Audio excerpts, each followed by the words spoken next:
Alright, we are back with a new video, and we are continuing with this series of reviewing new episodes of Owl House. Today we get to Hollow Mind, which gave us some interesting plot developments and more clarity on what the Day of Unity will entail. In some ways, this episode can be compared to Understanding Willow, in that both episodes utilize magic designed to enter people's minds, which serves as a means of delivering key world building information. But we'll get to that shortly. Also, I will be discussing Steven Universe spoilers in this video, so there's your warning. So basically, this episode begins in media res with Luce and Hunter already in Bellis's mind, before dedicating several minutes to explain how they ended up in this situation. I'm not sure what the purpose of that decision was, given how quickly they shifted back to explain everything, other than to provide some shock value. Like, I actually had to look up the list of Owl House episodes on Wikipedia just to make sure I didn't skip one. For the record, I did not skip an episode.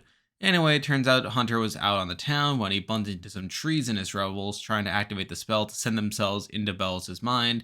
Luz finds him along the way due to her accompanying Ida on an errand. There's a brief scene of Ida trying to buy something, only for the shopkeeper to reveal they had committed to a coven and that it's a crime to help out wild witches, which was interesting.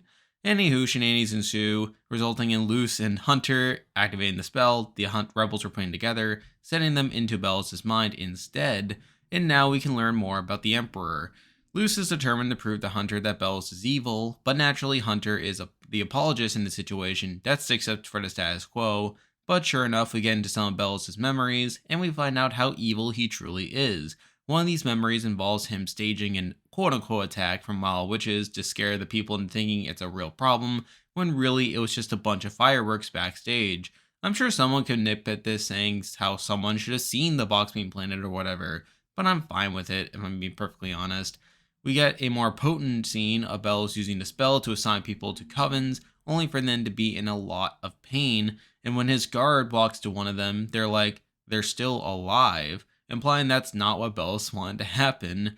And at first, Hunter's defensive of all this, trying to suck at the Bellis again, but eventually it all starts to click with him. Eventually, the two are faced with Bellis himself, and that's where things get revealed, and believe me, some of this stuff is pretty juicy. Admittedly, some of it was a bit hard to follow, but overall we have enough to get the gist. So basically, the big reveal is that Bellis was Philip all along. Connecting this to Steven Universe, I'm certain this twist will be compared to the reveal that Rose was Pink Diamond, and I know a lot of people didn't like that twist as it essentially ruined Rose's character.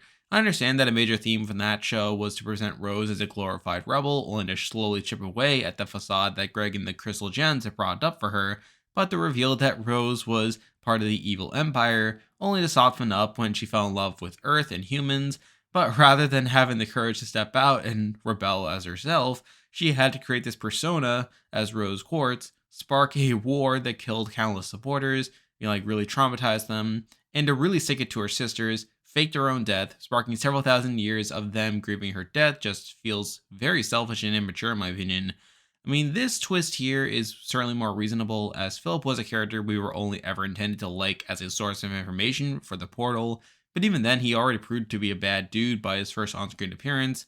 We also get a good idea of his master plan, which is to not only kill all wild witches in the Boiling Isles, but to kill all witches, period, which I find very interesting.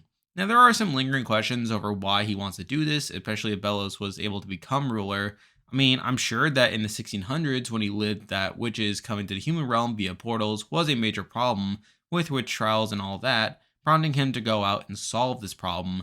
But you think that over time, with him gaining power and influence, that maybe this would corrupt him and want him to stay in power, unless of course he probably has plans after he destroys the Boiling Isles to use the magic he's gained from the demon realm to possibly invade the human realm. I mean, that is a possibility. Maybe that is why it's called the Day of Unity. But aside from that, this reveal presents some interesting social commentary as well. Particularly, we see Bellos using the Boiling Isles religion to gain influence, with him claiming to speak for the Titan. I found that interesting, especially with the context that he's coming from colonial America during the time of the witch trials, where religion was very much embedded in the society and a motivation for hunting down these supposed witches. I wonder how this is all going to tie together, but so far that's plenty of intrigue to chew on. There was another reveal that felt a bit stranger, but it happened. and that is the fact that Hunter isn't actually Bellows' nephew. Apparently, he is a Grimwalker or a clone of one of Philip's old friends. Now, I could be understanding that wrong, but I'm pretty sure that's what they're going for here.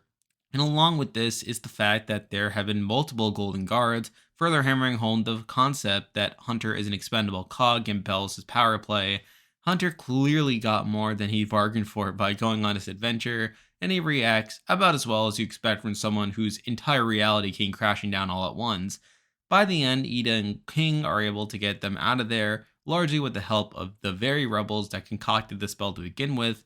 After getting out, it's revealed that Bellows knows that Luce and Hunter were in there, and Hunter's freaking out, but more so because of the reality crashing down business. He runs away, and this episode ends in a somewhat predictable fashion where Ida asks Luce what happened. Luce says, okay, and then it smashes to black, which was a bit of a pet peeve, if I'm being perfectly honest, but it's just whatever.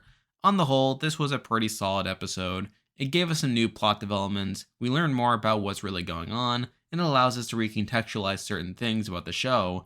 Again, I'm sure there'll be some eggheads out there that rewatch earlier episodes and point out all kinds of clues and stuff that's too advanced for me.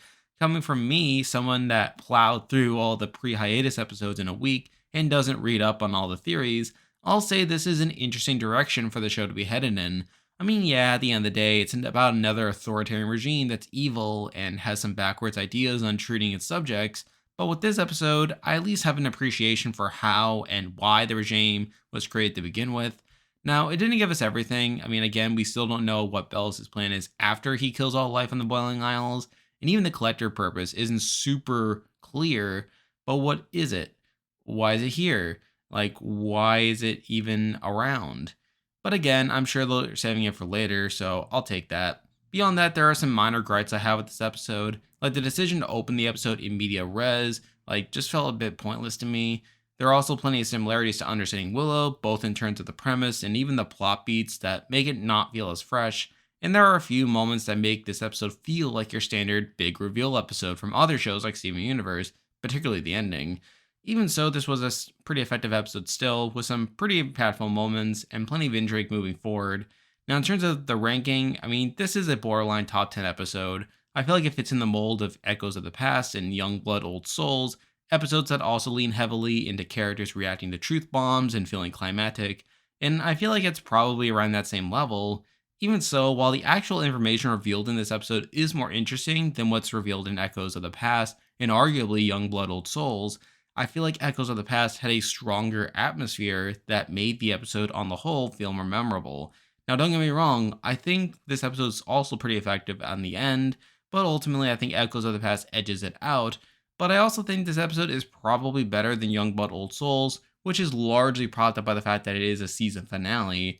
So I think with all that said, this is probably in the middle of those three episodes, and again, borderline top 10. Again, we'll have to reassess afterwards, but it's probably going to be around that ballpark.